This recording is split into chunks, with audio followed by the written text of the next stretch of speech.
You guys know what we're talking today. We're talking Bengals free agency. Obviously, a couple days into the new league year, pretty much all the big stuff has kind of gone by. We've had some time to digest. We're going to get into that. We're going to talk that Ravens drama with Maxx Crosby, Trey Hendrickson, all that and more. So, hope you guys enjoy. Let's get into it today.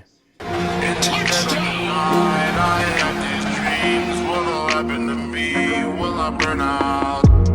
Have I been wrong? What does it mean? All these things can't understand why. I toss and turn and I keep stressing in my mind. Day and night. Day and night. All right, welcome back. This is Fourth and Whodey. I'm your host, Corey. If it's your first time here, you like the content, go ahead, give me a thumbs up, like the video, subscribe as well. This is where you're going to get your daily dose of Whodey. We're talking everything Bengals football. And obviously today, what we're bringing to the table is we're talking free agency, kind of where the Bengals stand, what they've done, and how we feel about that. So don't be afraid to leave your thoughts and opinions in the comments below because I got a lot to say. I'm sure we're all kind of feeling the same way. I don't think any of us are really content, but we'll dive into that. We'll talk about kind of what the plans are moving forward for the draft as well. We obviously want to talk about the Maxx Crosby, the Ravens, and Trey Hendrickson and all that drama that was. Funny enough, I think I'm going to have to change that intro a little bit here because Trey Hendrickson is not in stripes anymore. He is officially an op, playing for the fucking Ravens. So congrats to you, Trey. You got your bag. But you're going to be taking a couple L's playing Joey B and the boys this year, I think. So we'll see how that goes. But let's talk about that first. And let's talk about the legal tampering period and how you can just back out of contracts like that. I really don't know how to feel. I'm kind of done with legal tampering period after seeing nonsense like that, to be completely honest with you. Like, the way you do the Raiders dirty, and not only that, just Maxx Crosby and just making them look horrible. Like, it's, to me, that's pretty egregious how a professional sports organization handled their business. And we all knew, it doesn't matter. You saw Eric DaCosta's press conference there. It had nothing to do with the shit he was saying. We know you got cold feet. And you saw Trey on the market still, and you got that done. And I think how they handled that was classic Baltimore fashion to me anyway. It's insane. It's insane. And I don't know how Bengals fans feel about the Trey Hendrickson going to Baltimore thing. It looks hella weird right now seeing all the graphics about him in purple and how the Baltimore social media accounts are just glazing him right now. And it's all these Trey videos, which is... It's crazy to see where we are right now with that. It's just the last couple of years of Trey Hendrickson has just been an absolute headache, and now he's on the fucking Ravens. So buckle up. This is going to be a hell of a year. But yeah, my thoughts on that are as is, right? Like I obviously a little bias. I'm not a big Ravens fan, as you can tell. It is what it is, man. Like they got to fix the legal tampering period. I don't think you should allow teams to do that, man. You make a trade of that magnitude, there shouldn't be no buffer period where you can back out of shit like that. So I think they need to start looking at doing away with that legal tampering period. And once you have these contracts signed, man, they got to be signed, sealed, delivered. Like you can't have time to mull this over and then back out of trades. That just doesn't make any sense to me. But the funny thing is, I think all of us collectively look at this and we go, man, I'd rather have Trey playing for Baltimore than Maxx Crosby, to be completely honest with you. And all the funny remarks about him, we'll just run the ball at you, Trey, because he sucks at run defense. So I thought that was hilarious. But let's kind of get into some of the signings and take a look at the Bengals free agency so far. I don't know how you guys are feeling. I'm not too enthused. I mean, obviously it was a little shaky start out of the gate. But kind of getting into, a couple hours in, we started to make some moves and it was decent. We're like, okay, we got Brian Cook, we got Boye Mafe, and you're starting to get a little bit more excited because they're filling these needs and these are good players. And then everything just kind of goes dry. And then players are getting, taken off the board left, right, and center. And we're like, oh, man, we're in the battle for Devin Lloyd here, and we all know that we need a linebacker, and we think we're in the running here. And then late at night, Carolina signs him, and it's like, fuck. Like, man, if they had signed Devin Lloyd, we would have been walking out of that first day heads high, like feeling good about what we got going into the draft. And now you're kind of sitting here after what they've done, haven't done too much after that. And sure, we picked up a few guys. It's not enough. It's definitely not enough for a team that's supposedly all in for Mr. Duke Tobin. So let's kind of look at a few things here. I was just scouring PFF earlier, and I was looking at edge defenders and just his Trey Hendrickson's rating when it came to like run defense. He's clearly not here, but total defense. Trey Hendrickson was 11th here. You can see that his run defense score is subpar compared to his pass rush. He is a amazing pass rusher, I will say that, but just can't give him those opportunities. Can't give him those obvious passing downs too often, and that's really where he thrives. So we'll see, man. But I would much rather him on Baltimore's side than Maxx Crosby for sure. But I was just kind of going through Twitter and going through some of these things, and then looking at roster moves that teams made here so far. And I want to touch on some of the moves that I think really stood out to me that other teams did, and what I really wanted the Bengals to do, essentially. I'm going to turn the screen brightness down. Blasting me right now. But let's talk about some teams that I was impressed with. These two right here, Washington and Tennessee. Like, when you look at this plethora of signings, like, look at this. That's what we talk about all in right there. Same thing with Tennessee. Look at the additions. Look at what they've done to shore up a lot of their positions, making trades. Like, these are the things that you need to do. You need to be able to utilize every avenue of assets, capital that you have to acquire what you need for your team to succeed. And the Bengals don't really know how to utilize that. They just do business the same way they always have, and you think it's going to change every year. I think that's the most frustrating part. But every year it says otherwise, right? They do business the way they do, and it's very frustrating, I will say. It's got to be the most frustrating thing in the world, especially when you got a quarterback like Joe Burrow. I can see you doing that with like Andy Dalton. I get that. But when you got a QB like Joe Burrow, you can't be managing a roster the way that they are. It's just sad. But let's take a look at this. Washington Commanders extended Laramie Tunsil, signed Odafe Owe, tight end Chigo Okonkwo, Leo Chanel. That one hurt. That was a guy that I really wanted for the Bengals. Like every single position here they're signing: edge, running back, backup quarterback, wide receiver depth, kicker. Like, this is what we're talking about here. Washington got much better in the offseason with the moves that they made.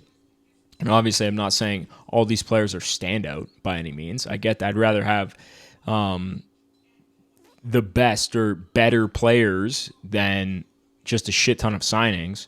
I want premium talent on the roster, obviously, but these guys are a bunch of great signings, and they're obviously going to have a hand in turning this team over because they were definitely older. Definitely one of the older rosters in the league. So I like what Washington did. Go over to Tennessee as well. They shored up a lot of positions. Got rid of some contracts here, L'Jarius Sneed. And you look at this, same thing too. Like, do I think it's an overpay for Wan'Dale? That's one thing I will say is, like, I look at the wide receiver free agency market right now, and it's fucking crazy the amount of money that these guys are getting. Like the Alec Pierces of the world. Alec Pierce has a higher contract value than T. Higgins right now, which to me is remarkable. And it just goes to show, like, when you have good guys, just sign them. Just sign them. Because with the expanding cap and the lack of talent when it comes to these free agency periods, like, get a leg up, sign your guys early, retain your talent, and get ahead of the curve, because these dudes are spending unnecessary amounts of money on players that should not be paid where they are right now. And that's just because it's the market, right? Like, you have certain players available every single year, and obviously the free agent wide receiver market right now wasn't very good. So that's why these guys are getting paid so much money, which is crazy to me. Crazy. Alec Pierce getting that much money because he had one good year. Unbelievable, man. Unbelievable. So I don't know how Wandale's going to do, but obviously that's a Brian Daboll guy, bringing him in. John Franklin Meyer, that one hurt. That's who I wanted in Cincy. Got to beef up that defensive interior still. Couple cornerbacks. Big signings here. Daniel Bellinger, I liked him at tight end. That's a position that we need as well. Traded for Solomon Thomas from the Cowboys. Safety, backup quarterback, like just shoring everything up. And I think Tennessee goes with Jeremiah Love in the draft because that's just what it looks like here. They're shoring every other position up except for that running back spot, and I think they're going to go after him. I can definitely see them trying to take the pressure off of Cam Ward by trying to run the ball a little bit better, and why not go after Jeremiah Love? Don't blame them. So those are two teams that really stood out, but man, when you go up, we find the Bengals like, this is a team that's all in right here. Like this right here. Re-sign Reisner, like that was an obvious one. First signing was Brian Cook. Awesome. I loved him. That's the safety I wanted. Cincinnati kid, you want that. Boye Mafe, everybody talks about his potential and his talent there. Love the signing there. This is where you're feeling good, and then it goes dry, right? Like, you have so many positions of need on this defense. Like, you can't sit there and let guys go. Like, you're not going to make up the talent that you need in the draft. And then you go out and you sign Jonathan Allen, which, okay, like little older, I don't know, kind of scares me just based off of the previous signing we had with Rankins. I really hope it doesn't turn out to be something like that. So, and it's dry out there now. Like, what are you going to do? You're not getting guys that are going to be, standout players, maybe rotational pieces, things like that. But you're still missing a ton on this defense. Like, when we go to our roster here, bring up the Bengals. Let's go to our lineup. Like, your linebackers are atrocious. Like, this is a massive problem. And we didn't get a single linebacker in free agency so far. That's a big problem because you're probably not getting a linebacker in the draft.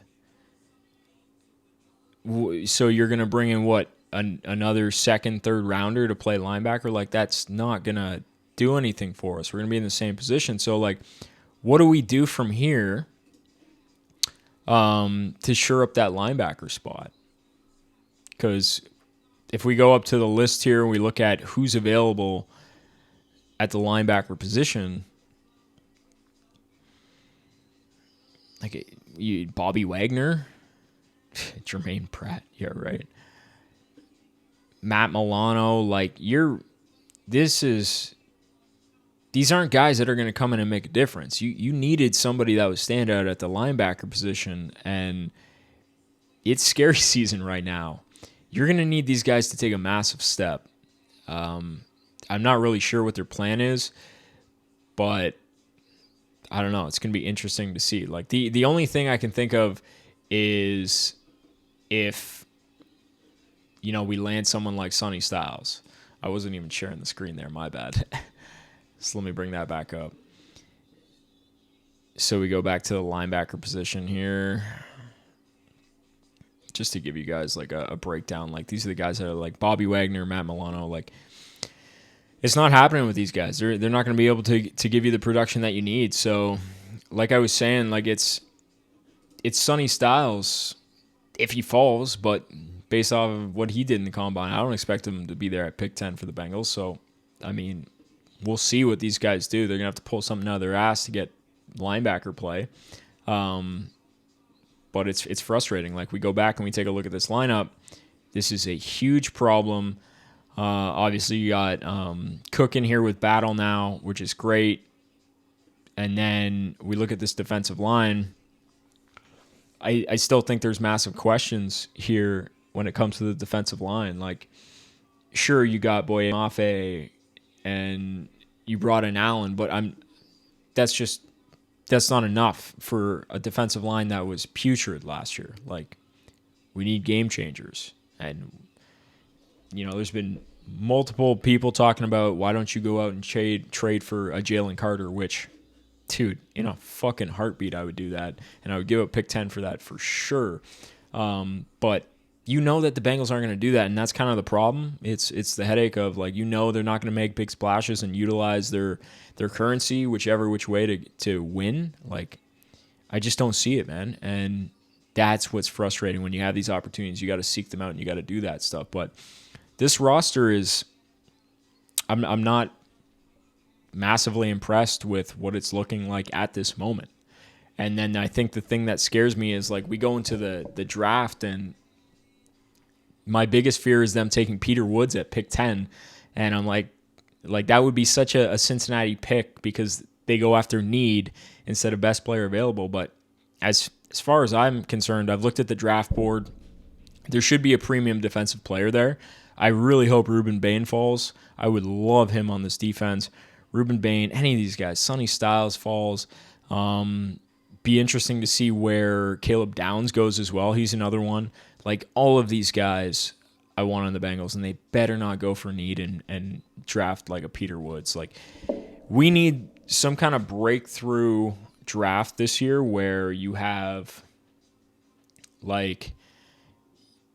somebody fall in that first round that's a premium talent. Like, I expect some teams to kind of reach. So let's actually go over to the draft simulator on PFF. Let's see if we can find that. But as I was saying, we're going to need good players to kind of fall.